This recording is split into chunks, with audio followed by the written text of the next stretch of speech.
Welcome to Red Moon Anime fans. Today we're diving straight into the action with Tower of God. Workshop battle.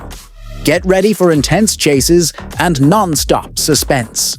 The episode begins with two robots chasing a boy who is a fan of Emily.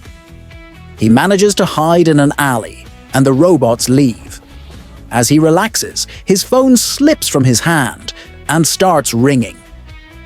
When he picks it up, he sees that Emily is calling. Just as he's about to answer, he realizes the robots have surrounded him, leaving no escape. He thinks to himself, "This can't be the end. Not before I meet Emily."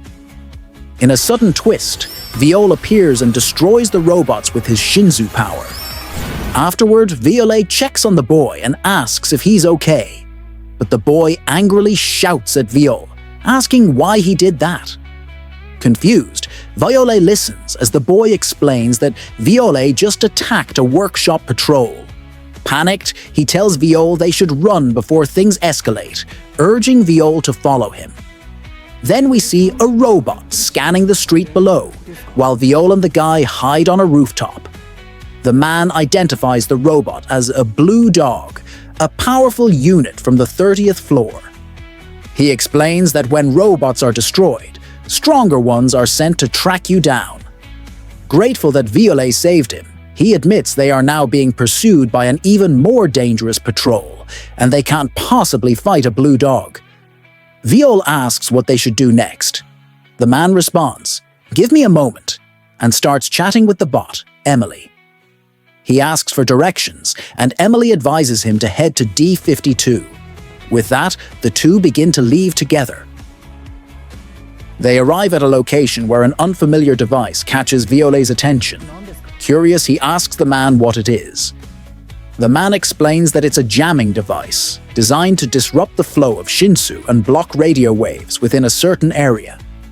By blocking the signal, they can avoid being pursued by a stronger patrol. Impressed, Viole says, "That's amazing," and suggests they defeat the patrol robot nearby. However, the man warns him that the blue dogs are far more powerful than the robot Viole fought earlier. To face one, a person would need to be as strong as a princess of Jihad or a slayer candidate. He urges Viole to help set a trap if he doesn't want to die. Viole begins setting up the trap, while the man nonchalantly uses his phone, sending a thank you message to Emily. The scene then shifts to Endorsi, who is being interviewed by a group of journalists who ask her why she chose to participate in the workshop battle. She casually responds that she just felt like it. Despite everyone being afraid of Jui Viole Grace, she confidently declares that she's going to give him the beating of a lifetime. Meanwhile, Wangnan and Dan are watching Endorsi's interview on TV, cheering for her. Coon, on the other hand, cringes at the scene, feeling second-hand embarrassment. He wonders why people like her so much and thinks Wangnan and Dan are complete idiots. Coon then turns to Wangnan and asks why he is in his room. Wangnan explains that Endorsi is his favorite. Coon says he already got that and tells him to leave. Wangnan retorts by saying Coon ate the food he shared, even with sauce. Coon retorts by saying he already paid for it. Wangnan then sits back down, while Coon reminds him that he's ignoring his teammates, and as their leader he should pay more attention to them. Wangnan then said it's not his fault. His cold-hearted teammates ditched him while he was asleep to go have fun. He then jokes that he gets along with Dan because they have the same favorite. Dan agrees and suggests they watch a movie together, and Wangnan agrees.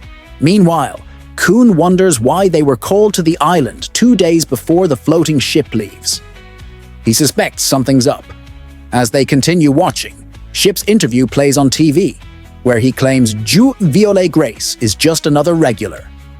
Coon is thinking Ship is still a terrible liar. Suddenly, the broadcast is interrupted. A new announcement greets all 1,488 regulars attending the workshop battle. The man introducing himself as Io, one of the hosts. Coon is surprised, thinking, A host? Io then asks if everyone is enjoying the scenic beauty of Cephia Island, particularly the beaches, which are famous even in the middle area. Ship is annoyed, thinking, did he interrupt my interview for this? Io continues, explaining that to cure the boredom of waiting, they've arranged a game for a boarding pass onto the Archimedes, which departs in 2 days. Everyone becomes curious about the game, but Coon quickly understands what's going on. He mutters, "So that's how it is." Io then explains the rules. The game is called One Shot, One Opportunity, and there are 248 boarding passes available. The rules are simple. Defeat a regular using the guns distributed by Io, and you'll be transported to the Archimedes. Each person gets 1 bullet. If you miss, you're out, but you can steal bullets from others. The guns can be loaded with up to 6 bullets. After the first shot, a selection lever activates, allowing for dark mode and light mode. A hit from a light shot transports the person to the Archimedes. The first person hit will receive a blood Tamara, and the player who sends the most participants to the Archimedes using light shots will receive a white heavenly mirror. Additionally, defeating the Bong Bong Fairies of Happiness flying around the island earns both a boarding pass and a rare item. The game will begin in 1 minute when the safeties are released. As the clock ticked, Dan repeated the rules of the game. They could either use the gun to shoot regulars or turn on their own teammates with stolen bullets. Dark shots were high risk, while light shots were more reliable. If luck was on their side, they might even get an item. Coon then announced that they would start by collecting bullets. Wang Nan appeared, urging, "Let's move." We need to stake out a spot before the safeties are released. In a surprising twist, Coon pointed his gun at Wang Nan's forehead and calmly said, "That won't be necessary." Stunned, Wang Nan exclaimed, "You can't be serious." Coon then asked, "What's more valuable, you or a blood Tamara?" With a cold smirk, Coon added, "See you later, Wang Nan," and about to cock the pistol, just as the game was about to start.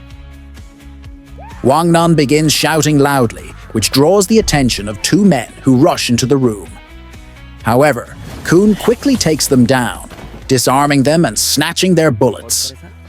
Holding the bullets, Coon turns to Wang Nan and says, "Good job," thanking him for his genuine scream that helped them secure the bullets.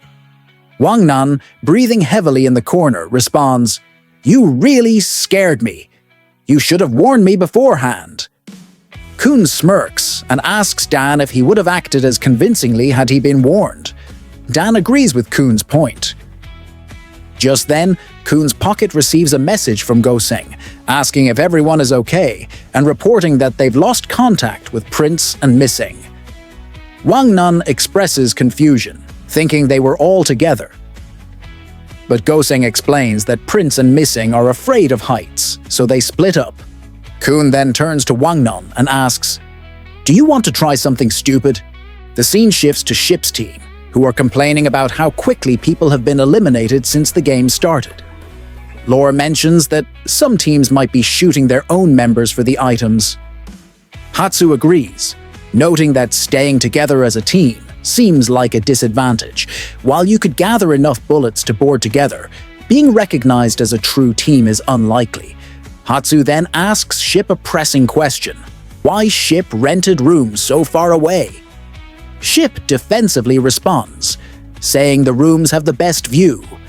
Hatsu retorts that there are no other guests and reminds him they're not on vacation. If they can't get enough bullets, he threatens to shoot Ship first. He then inquires about the people they sent out. Ship replies that Vespa is on it and that they'll be fine, but he's more worried about Endorsi. Since Bam's death, she's become even more self-centered. Just then, Endorsi arrives. Ship asks her where she's been, and she smugly reveals she's been collecting bullets for them. She shows them the people she captured, joking that they were like paparazzi, trying to take pictures of her. One of the captured men indignantly shouts, "How dare you insult noble journalists like us?" Endorsi responds by kicking him, claiming they were trying to take photos of her underwear and threatens them to hand over their bullets if they don't want to die. Meanwhile, Ship is lost in thought, wondering why anyone would take such a photo of Endorsi, and secretly wishing he could see it. Holding 4 bullets in his hand, he muses that they might be able to wrap this up quickly. One of the captured men then accuses Endorsi of being a coward, revealing that she bragged about catching Viole for the regulars, but instead stole bullets from them. He says they'll expose her to the press and calls her a savage princess. Declaring their loyalty to Viole, the group chants, "Go Viole, and long live Fug."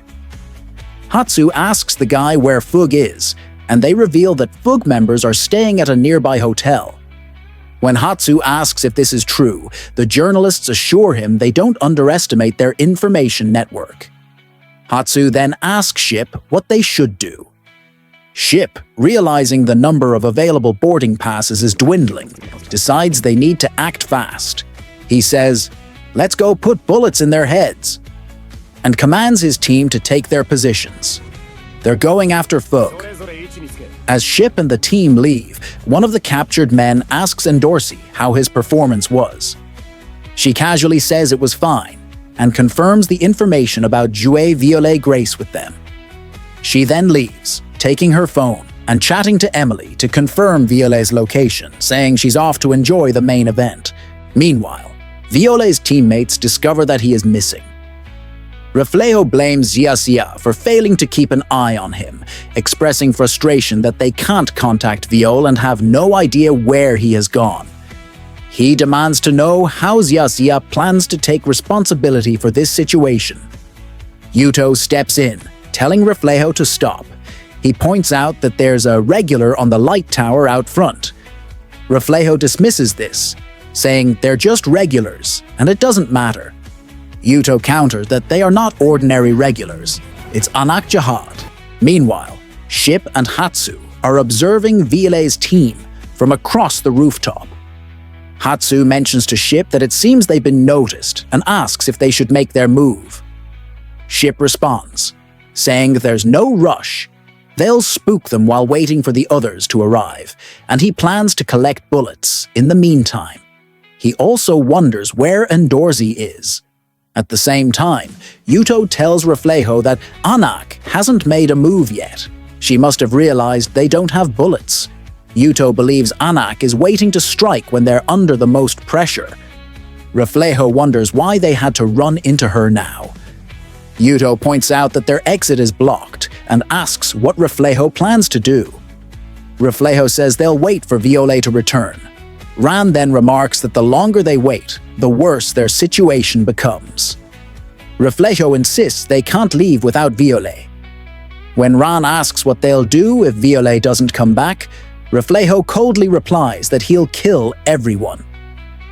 Ran then concludes that when there are fewer than 100 boarding passes left, the real action will begin. The scene shifts to Viole, who is still setting up the trap with the other guy. The guy compliments Viole, saying he's impressed with how well Viole handled things. He then introduces himself as Traveler and asks for Viole's name. Viole replies, "I'm the 25th BAM." Traveler asks Viole if he's about to ask him something, and Viole inquires why Traveler is being chased by the patrol, wondering if he did something wrong. Traveler explains that he was trying to sneak onto the Archimedes. When Viole asks why, Traveler reveals that he's trying to save someone he loves who's inside. Hearing this, Viole is reminded of Rachel. Traveler then explains that he has to rescue her before the workshop battle ends because the grand prize of the battle is a human being. Just as Viole is stunned by this revelation, they notice lasers cutting through the door. Alarmed, Traveler exclaims, "No way! They've found us already!" He quickly tells Viole that he'll trigger the explosion as soon as they enter. When the door opens, Traveler presses the red button and activates the explosion. But to their shock, nothing happens to the blue dog robot. As the blue dog prepares to attack, Traveler urges Viole to run, saying they can't defeat it in a fair fight. But Viole stands his ground, thinking that if the robot has a shield, he'll wait for the right moment to strike. As Viole charges toward the blue dog, Endorsi suddenly breaks in through the roof, leaving Viole stunned at her unexpected appearance. And that's a wrap on this thrilling episode. If you enjoyed the recap, smash that like button, share it with your friends, and subscribe to Red Moon Anime for more epic anime content. Thanks for tuning in, and we'll see you in the next video.